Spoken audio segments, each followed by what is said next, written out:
જો આપ વિદેશ જવા માંગતા હોવ તો એક વખત આ વિડીયો જરૂરથી જોઈ લેજો અને તમારા વિદેશ જવા માંગતા મિત્રો પરિવારજનોને પણ આ વિડીયો જરૂરથી મોકલી દેજો। વિદ્યાનગરની અંદર એક ચોંકાવનારો કિસ્સો સામે આવ્યો છે। વિદ્યાનગર ઇસ્કોન મંદિર પાસે ચાલતી ટૂર્સ એન્ડ ઓવરસીઝ નામની એજન્સીએ વિદ્યાનગરના જે મધ્યમ વર્ગના પરિવારના રૂપિયા 25 લાખ રૂપિયા પડાવી લીધા અને 6 મહિના સુધી ગોળ ગોળ ફેરવ્યા।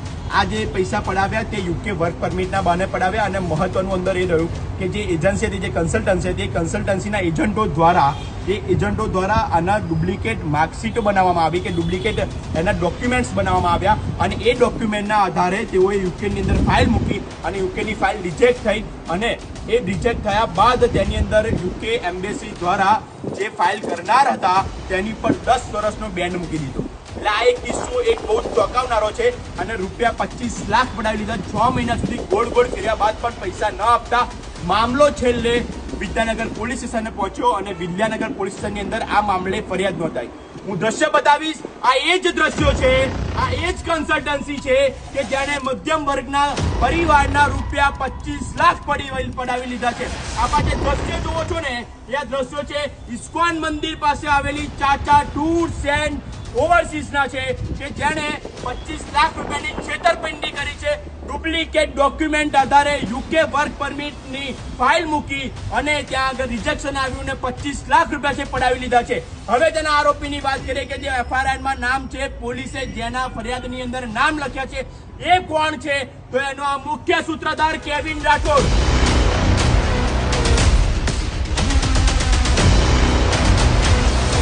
આપ આજે સ્ક્રીન ઉપર જુઓ છો ને કેવિન રાઠોડ છે કે જેણે 25 લાખ રૂપિયા પડાવી લીધા છે। આવા કેટલાય એજન્ટો છે એ તમામ એજન્ટોને પણ ખુલ્લા પાડવા જરૂરી છે, પણ આ છે તેનો મુખ્ય એજન્ટ છે કેવિન રાઠોડ। આપ આજે દ્રશ્ય જુઓ છો તેનો બીજો આરોપી છે લોરા રાઠોડ।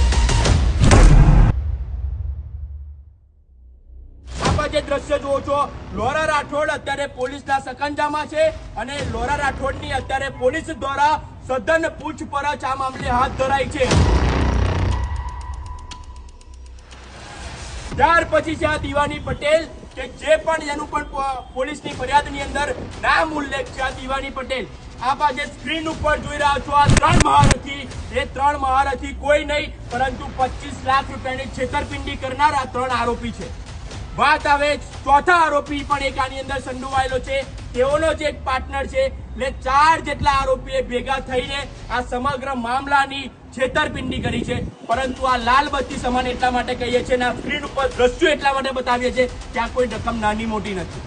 આ જે પરિવાર છે ને, પરિવારે અત્યારે અમને વિડીયો પણ, એમને બાઇટ પણ આપી છે અને તેમાં કીધું છે કે ભાઈ અમે અમારી જમીન છે તે ગીરવે મૂકીને લાયા છે, અમે પૈસા જેમ તેમ કરીને લાયા છે, પરંતુ આવા એજન્ટોને ક્યારેય કોઈ પરિવારની પડી નથી હોતી અને એટલા માટે લઈને એ બેફામ આવું આચરતા હોય છે, છેતરપિંડી આચરતા હોય છે। ત્યારે વિદ્યાનગર પોલીસ અત્યારે આ મામલે સઘન તપાસ અત્યારે હાથ ધરી રહી છે અને વિદ્યાનગર પોલીસ દ્વારા અત્યારે આ જે મામલો છે તેના મામલે લોરા રાઠોડ નામની જે યુવતી છે તેને બોલાવી અને પૂછપરછ અત્યારે હાથ ધરી છે।